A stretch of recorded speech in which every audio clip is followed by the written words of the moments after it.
আমার এনটিআরসিতে ইংরেজি শিক্ষক হিসেবে জব হয়েছে, আমি চলে যাব এলাকায়।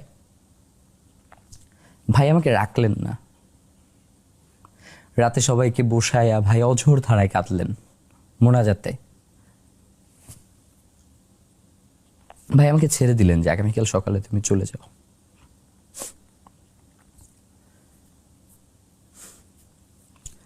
ফজরের সময় নামাজ পড়তে উঠছি,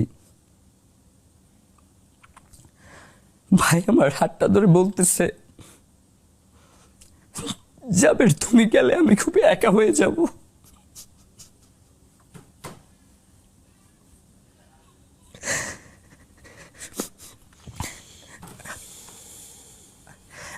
আমি আর গেলাম না, আমি থাইকে গেলাম।